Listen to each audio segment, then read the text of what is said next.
Hi ಹಾಲ್, ಇದು ಗುರುವಾರ evening vlog.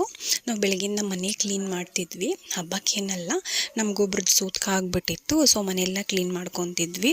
Clean ಮಾಡೋ ಅಷ್ಟರಲ್ಲಿ ಸಂಜೆ ಆಗೇ ಬಿಡ್ತು. ಸ್ನಾನ ಎಲ್ಲ ಮುಗಿಸ್ಕೊಂಡು ಬರೋ ಅಷ್ಟರಲ್ಲಿ ಹಾಗೆ ಒಂದು ಲೋಟ ಕಾಫಿ ಮಾಡಿಕೊಂಡೆ. ಅಮ್ಮ ಮತ್ತು ಪಾಪು ಹಿತ್ಲಲ್ಲಿ ಕೂತಿದ್ರು.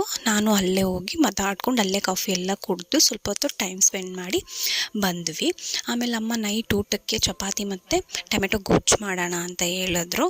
ಸರಿ ಅಂತ ಹೇಳಿ ನಾನು ಟೊಮೆಟೊ ಗೊಜ್ಜು ಅಮ್ಮನೇ ಮಾಡ್ತೀನಿ ಅಂತ ಹೇಳಿದ್ರು. ಸೊ ನಾನು ಚಪಾತಿ ಹಿಟ್ಟೆಲ್ಲ ನಾನು ಕಲಸಿಟ್ಟೆ. ಅದು ಸ್ವಲ್ಪ ಹೊತ್ತು ನೆನೆದ್ರೆ ಚಪಾತಿ ಎಲ್ಲ ಸಾಫ್ಟಾಗಿ ಚೆನ್ನಾಗಿ ಬರುತ್ತಲ್ವ. ಒಂದು ಹಾಫ್ ಆನ್ ಅವರ್ ನೆನಿಲಿ ಅಂತೇಳಿ ಕಲಸಿಡ್ತಾ ಇದ್ದೀನಿ. ಅಮ್ಮನೇ ಟೊಮೆಟೊ ಗೊಜ್ಜೆಲ್ಲ ಮಾಡ್ತೀನಿ ಅಂದ್ರಲ್ವ, ಸೊ ಕಲಸಿಟ್ಬಿಟ್ಟು ನನ್ನ ಪಾಪು ಜೊತೆ ಆಟ ಆಡ್ಕೊಂಡು ಟೈಮ್ ಸ್ಪೆಂಡ್ ಮಾಡ್ತಿದ್ದೆ.